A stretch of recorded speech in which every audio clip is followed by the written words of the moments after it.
with the events of Dragon Ball Super's Prison Planet arc having to conclude, we find ourselves now entering a new arc, as the events of Cumber having to battle against all versions of Goku and Vegeta have concluded. We find ourselves now investigating the events of what had happened following the events of Goku's fight with Cumber, as a brand new story begins and new enemies arrive. What is going on, Dragon Ball fans? Welcome to my Super Dragon Ball Heroes Anime Episode 7 review, as we enter the very first episode of the year, as right from the beginning we get to see how Vegeta, Trunks, Mai, Whis, alongside both of the Xeno versions of Goku and Vegeta arrive on Beerus' planet for the first time, which is because of Xeno Goku's actions in using the instant transmission is what allowed them to survive. But early on, once Xeno Goku and Vegeta leave, one of the Supreme Kais from Universe 6 comes rushing on in, begging Vegeta and Trunks for their help. Why? Because something seems to be going on in Universe 6 that required the Kaioshin to come asking for help. Now we go back to the future timeline, which is very different in comparison to the anime and manga,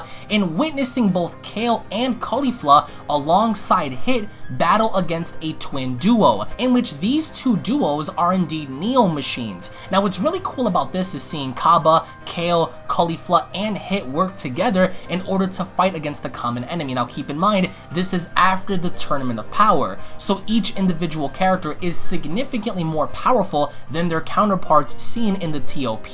Kale and Caulfia try to gang up against one individual while Hit squares off against the female. Now the female is so powerful that she's even able to get the better of Hit, pushing him back, which I personally disagree with strongly given the fact that there are no rules here, so I really don't see how Hit isn't able to fully execute his killing abilities and taking these individuals down. But then they begin to rotate. Now the male ends up fighting Hit while the female swaps off with Kale and Caulfia. Now these individuals do resemble that of Baby, even though they're not. It's very interesting to see how Super Dragon Ball Heroes incorporates this, especially during the new year. Now one of the female's first targets was indeed Kale, knocking her out with one simple kick to the face. And if that doesn't tell you how strong these individuals are, and having one of them simply knock out the Saiyans using one hit is crazy enough as it seems, Hit also manages to try to use his Toki Tobashi, in which ends up being a complete failure as the male grabs Hit in a headlock.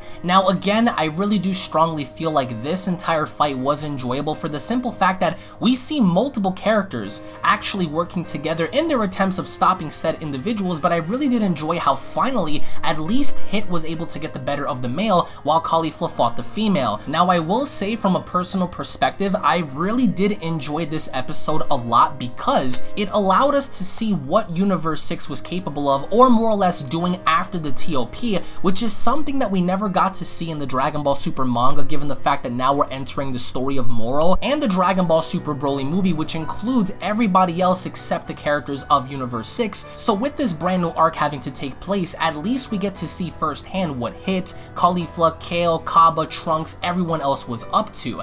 Now as Hit gets the better of the male Neo machine, I love how the female ends up still fighting off Caulfia and Kale as Kale attempts to get up, but Caulfia having to be Caulfia, she also gets the better of one of the Neo machines. But these two twins reminds me so much of Android 17 and 18 due to their symmetry, due to their overall characteristics and style. But even then, the Neo machines, as they rise up in the air, they don't seem to be too affected by what Kale, Caulfia, Kaba, and Hit have done. Now again, it's a little unknown as to what exactly they're doing here, but within an instant, as they fight the Saiyans and Hit, they instantly manage to heal, which I thought was a very cool thing. It's almost as if all the damage they have taken never happened to begin with, because with their bodies having to be so unique, they healed instantly, in which as the female approaches Caulfia, she uses this barrier explosion to push her back. As we see the male approach Hit, what I really enjoyed about this engagement was the fact that he also had done the same.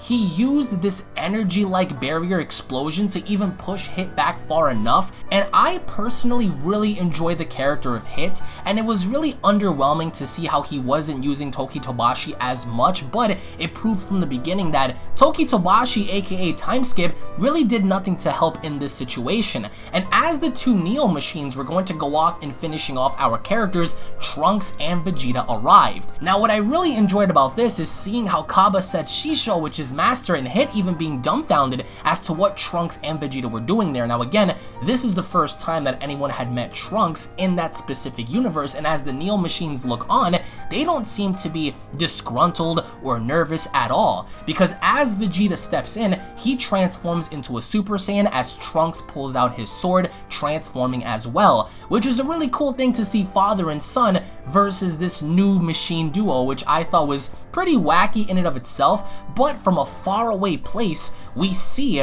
how these said individuals, the 6 sinister individuals we saw at the closing of Dragon Ball Heroes Episode 6, look on this cube as Merge Zamasu walks on over and he begins to talk to this individual about said plans on annihilating the mortals, about said plans about destroying everyone there and sending off the Neo Machines to do their bidding first.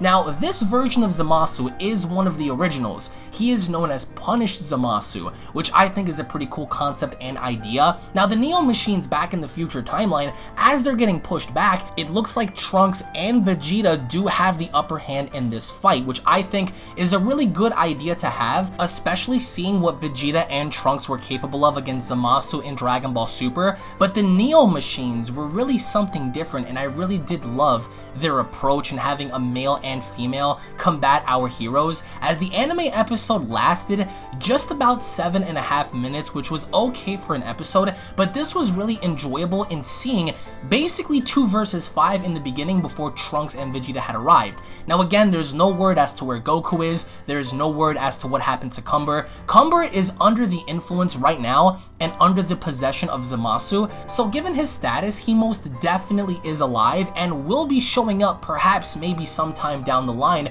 during this arc. But now it also begs the question, what happened to Xeno Goku and Xeno Vegeta? How far are we going to go in this arc in seeing what our heroes are capable of? We do understand that Kefla will be a thing, but at what given point will she be introduced? And with the Neo Machines having to be able to heal themselves so easily, is that going to be a problem against our heroes in the future? But I would like to know what you guys have to say down in the comment section below. What are your thoughts on having 2 enemies actually fight against our characters? I really enjoyed how we do get the spotlight for other people. Kale, Caulfia, Kaba, Hid, hell, even Vegeta and Trunks. And nothing against Goku, but I'm really glad that he's not involved, because it would have been your typical battle involving Goku and both of these Neo twins. So I really do enjoy how Hit is finally introduced and being a factor in this fight. I really do enjoy how at some point we're going to see the Saiyans fuse, but I'm just curious as to what point or at what given point do our characters draw the line in taking this fight serious, because right now Vegeta is not taking this fight serious. He's still using Super Saiyan,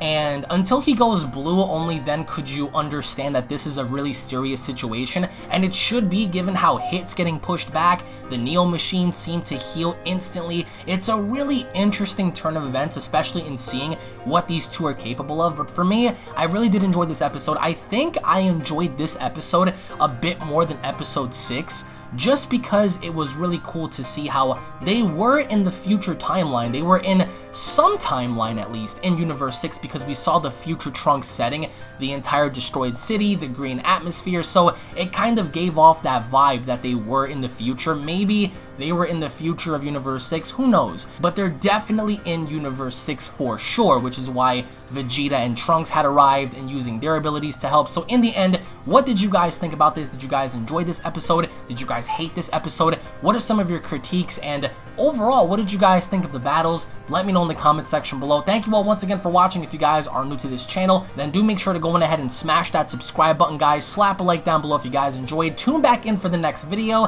and I'll be seeing you all down in the comment section below. Have a great day, everybody. Peace.